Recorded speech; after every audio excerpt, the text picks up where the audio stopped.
Your backyard garden might look like a peaceful sanctuary of green, but beneath the surface, it is a brutal battlefield. Every inch of soil is contested territory where roots fight for space and leaves compete for sunlight. You might think you are just planting seeds, but you are actually drafting soldiers into a war you don't even know is happening right now. Planting the wrong neighbors can sabotage your entire harvest. When you place incompatible species side by side, you trigger a chain reaction of stunted growth and total crop failure. It is not just about space, it is about chemistry.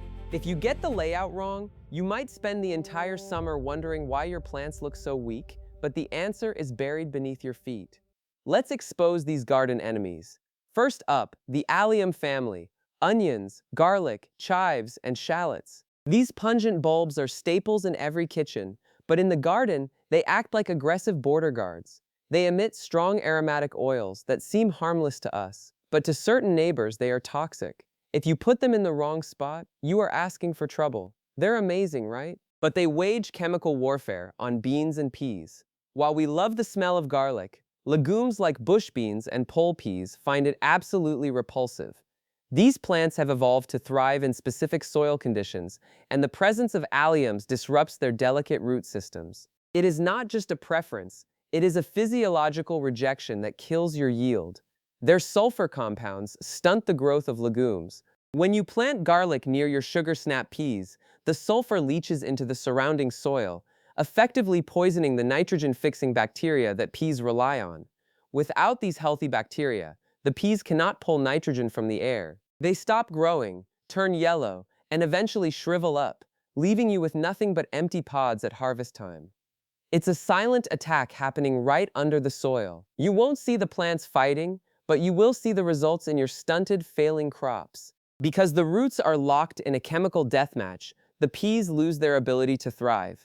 It is a slow, invisible process that mimics nutrient deficiency, but the true culprit is the onion standing right next to them. So, keep your alliums far away from your precious peas. Give your onions and garlic their own dedicated bed on the other side of the yard. If you separate them by at least 5 feet, you break the chemical chain. Your peas will finally have the breathing room they need to climb, flower, and produce those sweet, crunchy pods you have been waiting all season for. Next, the feud between potatoes and tomatoes. These two crops are the heavyweights of the vegetable garden, but they are also the most dangerous partners you could choose.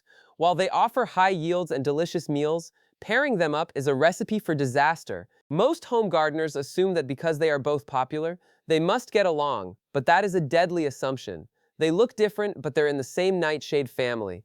Botanically speaking, they are siblings. They share almost identical genetic structures and nutrient requirements. Because they are so closely related, they share the same weaknesses. If one gets sick, the other is practically guaranteed to catch the same infection. It is like putting two people with the same weak immune system in a crowded room. This means they're susceptible to the same devastating diseases. Both crops are highly sensitive to soil-borne fungi and airborne pathogens that thrive in warm, humid weather. When you group them together, you create a massive, concentrated target for pathogens. You are basically rolling out a red carpet for every fungus in the neighborhood to come and feast on your entire garden harvest. Early blight versus late blight can spread like wildfire between them. Early blight usually hits the lower leaves with dark concentric rings, while late blight can turn a healthy plant into a black, rotting mess in just 48 hours. When you plant potatoes and tomatoes together, these fungi jump from one to the other with ease, making it impossible to contain the outbreak.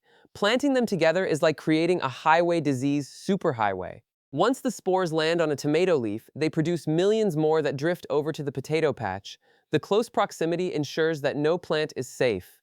Before you know it, the blight has conquered your entire patch, turning your green summer garden into a brown, withered graveyard of rotted stems and leaves.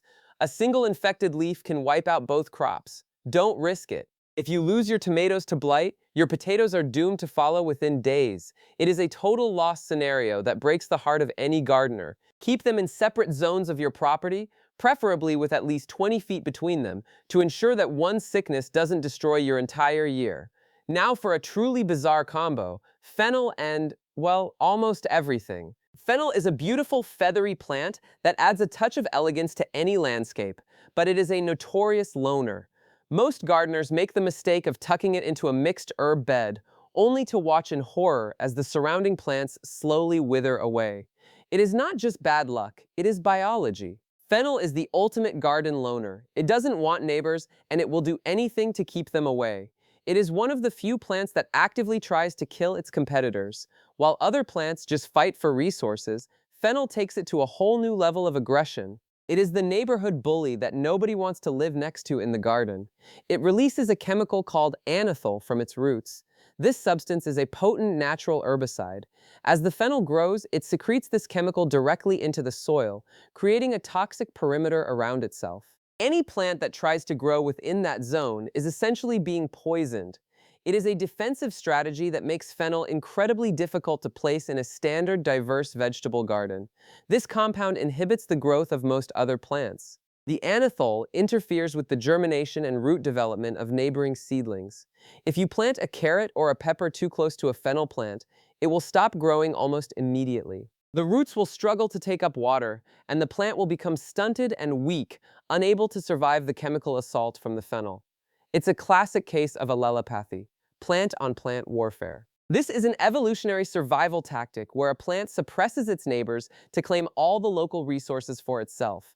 Fennel is the undisputed master of this. It does not share soil, it does not share nutrients, and it certainly does not share space. It is a biological fortress that turns the surrounding dirt into a wasteland. Tomatoes, beans, and kohlrabi are especially sensitive. These vegetables are the most common victims of fennel's chemical range. If you put them too close, you will notice the leaves curling and the growth stalling. The impact is so severe that even a healthy, well-fertilized tomato plant will stop producing fruit if it is forced to share a root zone with a large, established fennel bulb. So give fennel its own private corner of the garden. Do not put it in your main vegetable beds. Instead, plant it in a container or a separate herb garden far away from your tomatoes and beans. By keeping it isolated, you prevent the anethol from spreading to your productive crops, allowing the fennel to grow happily without destroying everything else you have worked so hard to plant. Cucumbers and aromatic herbs like basil or sage are a terrible mix. We often think that herbs make great companions because they attract pollinators, but cucumbers are very picky. They have specific hydration needs and a delicate flavor profile that is easily ruined by the presence of strong-smelling, thirsty neighbors. It is a pairing that sounds good on paper but results in a bitter harvest. Cucumbers need a lot of water and have a very mild flavor profile.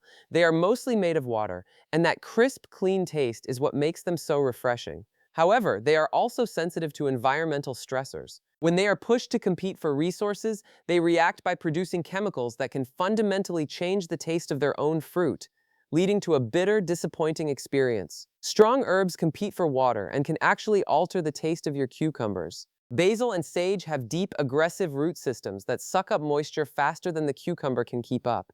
This stress forces the cucumber to divert energy away from fruit development. The result is a plant that is constantly dehydrated, which triggers the production of cucurbitacin, the compound that makes cucumbers taste like soap. They can become bitter and unpleasant. It's a flavor fight your cucumbers will lose, always lose. Even if you water them daily, the proximity to these herbs creates a competitive environment that ruins the delicate balance of the cucumber. You end up with a harvest that is inedible, all because you wanted to save a little space by crowding your herbs into the cucumber patch. Let's talk about corn and tomatoes again. This isn't just a disease issue, it's a pest problem. While we have already seen how diseases jump between plants, pests are even more mobile. When you pair these two, you are essentially building a bridge for insects to travel from one crop to another, ensuring that your pest problem becomes a full-blown infestation that covers the whole garden. Both are magnets for the same terrifying pest, the corn earworm, which, surprise, is also called the tomato fruitworm. This moth doesn't care if it's eating corn silk or a juicy red tomato. It sees both as a five-star meal. By putting them together, you are doubling the appeal of that specific garden bed to every hungry moth in the local area. Planting them side by side creates an all-you-can-eat buffet for this bug. It will happily munch through your corn, then move next door to ruin your tomatoes. A true garden nightmare. The larvae hatch, feed on the corn silks, and then crawl over to the tomatoes to bore into the fruit. It is an efficient, destructive cycle that can ruin 2 entire crops in just a few weeks. To avoid these garden disasters, a little planning goes a long way. So, what's the secret weapon? A simple garden map. You don't need a degree in botany to get this right, just a bit of paper and a pencil. By mapping out your beds before the first frost thaws, you can avoid these classic pitfalls and ensure your plants thrive all summer long. Before you plant a single seed, sketch out your garden beds. Use companion planting guides to create happy plant communities. This simple step can turn a battlefield into a thriving ecosystem, and that means a bigger, healthier harvest for you. Want to know which plants are best friends? Let us know in the comments. It is time to take back your garden and start planting for success.